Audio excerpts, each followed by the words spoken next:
So let's talk about the difference between an abstinence-based treatment for alcohol addiction versus the Sinclair method. So many of you probably already know what abstinence type of treatments look like for alcohol addiction, where the first step is really to abstain from the alcohol. And the belief is really that you can never touch alcohol again. You have to abstain for the rest of your life because one drink will turn into a binge. So with abstinence-based treatments, people are typically required to detox from the alcohol or just quit drinking and then not touch alcohol again and work some type of recovery program like the 12 steps. This is how we've been treating alcohol addiction for the better part of the last century, at least here in the United States.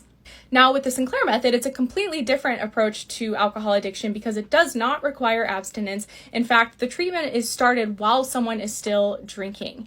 And the goal with the Sinclair methods is really to help people using a harm reduction approach to essentially reduce harms around their alcohol consumption. This treatment really helps most people reduce the amount of alcohol that they're drinking over time and get to a place where they have a sense of regained control if and when they do drink. For a lot of people, their craving and their desire for alcohol fades away over time, and they can get to a place of indifference with alcohol.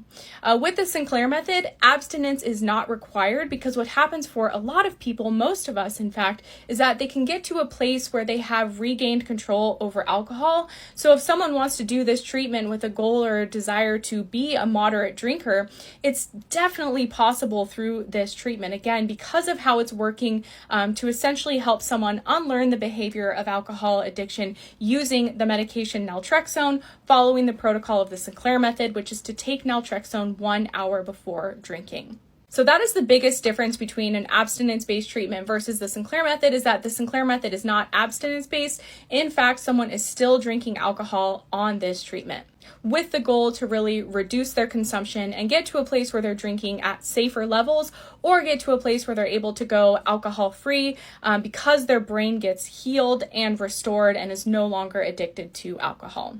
Now, the challenge with abstinence-based treatments is something known as the alcohol deprivation effect. This is a well-researched phenomenon which shows that when someone has an alcohol addiction and they abruptly quit drinking, what happens is that their brain goes into deprivation mode because it's being starved of the reward that it's used to getting from alcohol. That's why alcohol is so addictive, because it's so rewarding for our brain.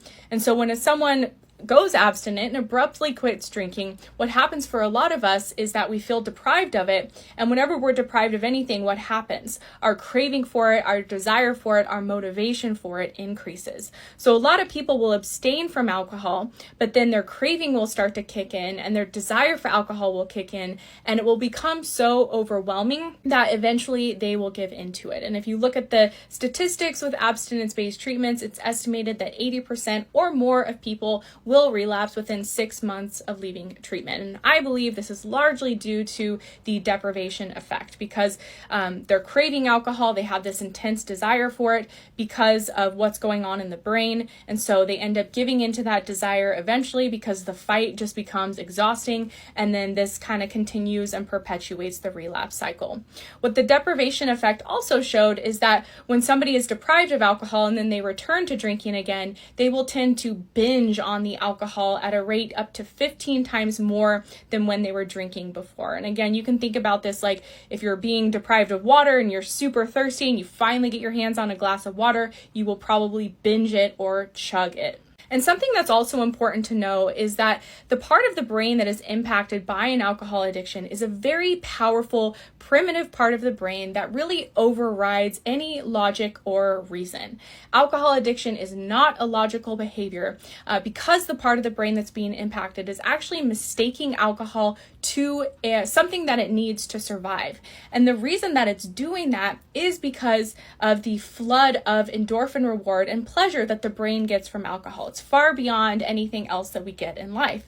And so when the brain gets used to having that reward from alcohol, and then all of a sudden it's gone, it feels like it's being starved of something that it needs to survive. And again, that's why the craving increases and people are more likely to binge afterward. And so I hope this explains for you what the difference is between an abstinence-based treatment for alcohol addiction and the challenges that can come with it, like the alcohol deprivation effect, versus the Sinclair Method as a treatment protocol that is really geared to help people to start treatment by reducing their drinking over time, to repair what's going on in the brain, the neural pathways that are driving the alcohol addiction in the first place, and help someone get to a place where they are drinking at safe, moderate levels, or get to a place where they're able to more easily go alcohol free because their brain has been repaired and they're no longer craving or desiring alcohol. The end goal of the Sinclair Method is called pharmacological extinction of the alcohol addiction, which essentially means the addiction has been reversed inside of the brain.